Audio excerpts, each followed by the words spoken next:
अस्सलाम वालेकुम सज्जनों तबेली। उम्मीद करता हूँ आप लोग खैरियत से होंगे। आपका जी आपके लिए एक और वीडियो लेके हाज़िर हुआ है। आज की जो वीडियो है उस वीडियो में मैं आप लोगों को बताने की कोशिश करूँगा कि जो स्वीडन का स्टडी वीज़ा है वो रिजेक्ट क्यों होता है, क्या वजूहात हो सकती हैं, और थोड़ा सा मैं आपको बताऊँगा जो स्वीडिश एम्बेसी इंटरव्यू लेती है वो किस टाइप का होता है।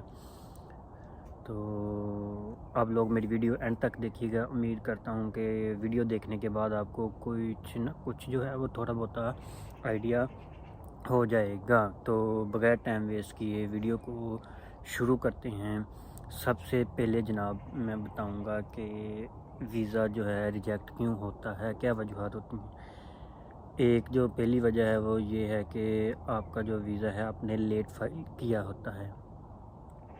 ठीक है जनाब, आपने वीज़ा जो है वो लेट फ़ाइल किया होता है। लेट फ़ाइल किया होता है फॉर एग्ज़ाम्पल मैं बताऊंगा कि आपकी क्लासेस है 25 अगस्त को या 25 जनवरी को आपकी क्लासेस जो है वो स्टार्ट होनी है इधर स्वीडन में। तो आपने वीज़ा लेट फ़ाइल किया, आपका इंटरव्यू जो है वो 15 अगस्त को हुआ या 15 जनवरी को होगा। तो 10 दिन रह गए आपके जो है क्लासेस स्टार्ट होने में, 10 दिन का गैप है बस।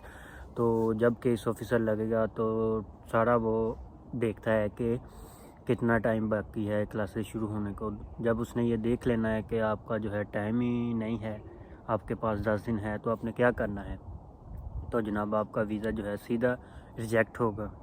ठीक है, इन सम केसेस ये होता है कि आपका वीज़ा दे देता है, लेकिन फिर आपको इमरजेंसी जो है वो टिकट बुक करवाना होती है। डी वीज़ा लेके आपको स्वीडन आना होता है, क्लासेस लेनी होती है, आपको रजिस्ट्रेशन करवानी होती है।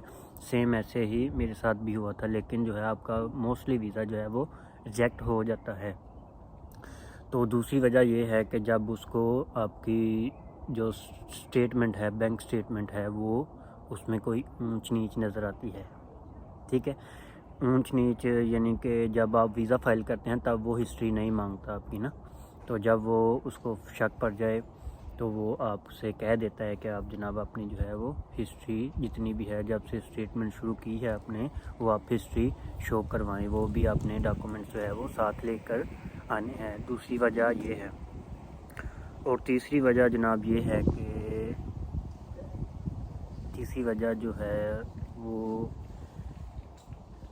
क्या है, स्टडी गैप जो है वो तो कह लें कि चल ही जाता है, उसका नहीं, वो इतना मैटर नहीं करता। लेकिन जो है तीसरी वजह ये है कि स्टडी गैप का भी इशू हो सकता है। लेकिन जो चौथी वजह है ये मैं बताने लगा हूँ।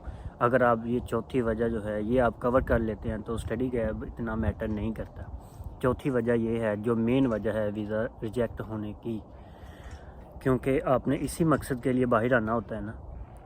तो अगर आप उसी के रिलेटेड सवाल जो हैं आपसे क्वेश्चनिंग होगी वो ही आप सही नहीं देंगे तो फिर जनाब आपका वीज़ा कैसे लगेगा। वो मैं आपको कह रहा हूँ कि स्टडी वीज़ा वो आपको स्टडी के मतलब पूछता है, जो उनसे आपने सब्जेक्ट पढ़े हैं वो पूछेगा आपसे कौन से सब्जेक्ट आपने पढ़े हैं, या आपने कौन से सब्जेक्ट प्रीवियस पढ़े हैं जो आप नेक्स्ट आने वाले जो है वो आपकी स्टडी है उसमें आप पढ़ेंगे। तो क्या उस मतलब ये है कि सिंपली ये मैं आपको बता देता हूँ कि आपने स्टडी के रिलेटेड जो है वो सवालों के जवाब जो है वो गलत नहीं बताने, अदरवाइज़ आपका जो वीज़ा है वो सीधा रिजेक्ट होगा। उसमें भला आपकी डिग्री फ्रेश भी हो, भला आपका स्टडी गैप भी हो, अगर आप जो है स्टडी के रिलेटेड सवाल सही बताएंगे फिर आपका जो है वीज़ा लग जाता है। सम टाइम ये होता है कि अगर आप स्पाउस वीज़ा पे आते हैं, मेन एप्लीकेंट को जो होता है वो वीज़ा पहले ग्रांट कर देता है, वीज़ा लगा देता है, लेकिन जो होते हैं स्पाउस उनका जो है वीज़ा जो है वो पेंडिंग कर देता है, तो फिर बाद में वो रिजेक्ट कर देता है। तो ये भी हो सकती है एक वजह कि मेन एप्लीकेंट को वीज़ा मिल जाता है और जो बच्चों का या वाइफ का होता है वो रिजेक्ट कर देता है। ये भी एक वजह बन जाती है। इन रेयर केस की वजूहत जो मैंने आपको बताने की कोशिश की। तो अब मैं दूसरा ये है कि थोड़ा सा बताऊँ आपको, जब इंटरव्यू होता है तो वो किस किस्म का होता है। जब आप स्वीडिश एम्बेसी जाते हैं तो आपका 3 से 4 घंटे जो हैं लग जाते हैं, मैक्सिमम 5 भी लग सकते हैं। लेकिन जो इंटरव्यू होता है आधे घंटे से 1.5 घंटे तक का इंटरव्यू होता है। 15 से 25 जो है वो क्वेश्चन आपसे पूछे जाते हैं। तो मैक्सिमम जो सवाल होते हैं 8 से 12 या जो है वो आपसे स्टडी के रिलेटेड पूछे जाते हैं। कौन से कोर्स कंटेंट हैं, कोर्स आपके जो है वो कोर्स कोड हैं, ये पूछे जाते हैं। तो आप लोगों ने कोशिश करनी है कि इसमें गलती नहीं करनी। मेन जो है यही वजह होती है वीज़ा रिजेक्ट होने की। तो इस तरह का होता है। एक स्वीडन में ऑनलाइन जो है आपका इंटरव्यू हो रहा होता है। उसने स्वीडन से बैठे जो है एग्जामिनर ने, ये केस ऑफिसर ने पूछना होता है, भेजना होता है आपको आपके कंट्री के, इससे ये सवाल पूछो। उसने फिर कंप्यूटर पे टाइप करना होता है। टाइप करके फिर उसने आपसे जवाब जो है वो सारा टाइप करके जो उनसा आपने दिया होता है वो आप उसने नोट करना होता है। फिर उसने कह लें कि 1-2 मिनट बाद फिर अगला जो है वो 2-3 मिनट बाद अगला सवाल वो पूछता है। इस तरह से जो है वो क्वेश्चनिंग होती है। तो ये था सारा। इसके अलावा मैं जब आया था तब मेरी डिग्री फ्रेश थी, मेरा इंटरव्यू भी हुआ था। आप लोगों का भी हो सकता है। ये ना सोचें कि बगैर इंटरव्यू के ही आपका जो है वो वीज़ा लग जाएगा। बाज़ टाइम आपका लग जाता है, बाज़ टाइम आपका जो है इंटरव्यू रख दिया जाता है। आजकल तो इंटरव्यू मोस्टली हो रहे हैं।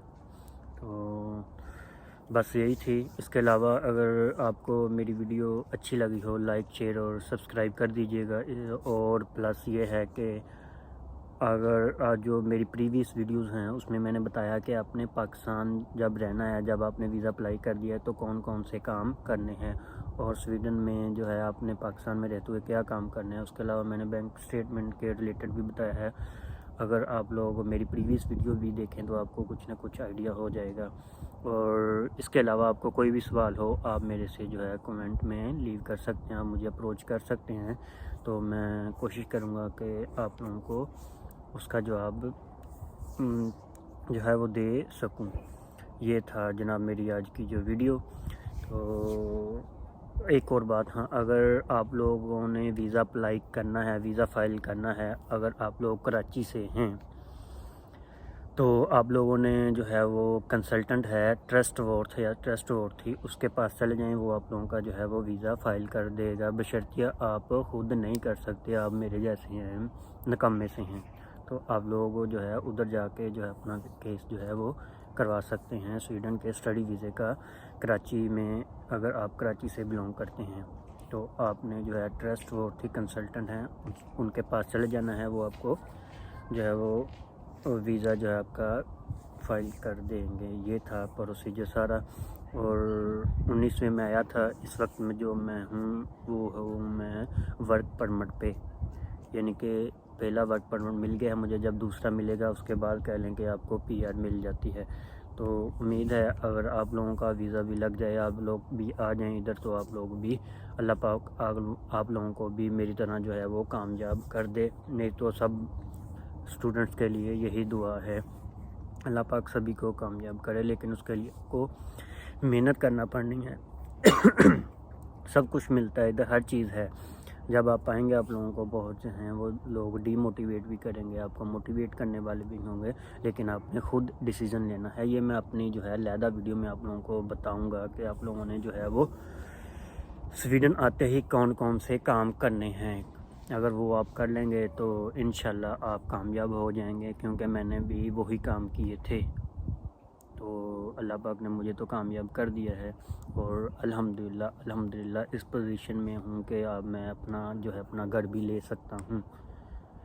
डिफरेंट बैंक से मुझे वो ऑफ़र आती हैं, अपने हमारे से लोन लें, हमारे से ये लें, लेकिन तब आप लोगों को भी तब आएंगी जब आप लोग ट्रैक पे चढ़ जाएंगे। तो पहले आपने आना है, मुश्किलें आती हैं, मुश्किल के बाद ही आसानी होती है आप लोगों को।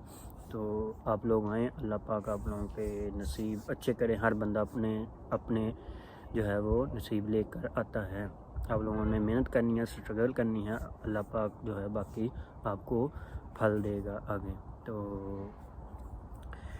वीडियो थोड़ी सी लंबी हो गई है, तो भाइयों मुझे इजाज़त दीजिएगा। अगली वीडियो में मिलेंगे। वो मैं कोशिश करूँगा कि आप लोगों को बताऊँ कि किस तरह के आप लोगों को इधर जॉब मिल सकती हैं, और आप लोगों ने आते ही कौन कौन से काम करने हैं। 3 बेसिक काम आप कर लेंगे तो आप कामयाब हो जाएंगे। वो आप लोगों ने काम करने है लाजमी। तो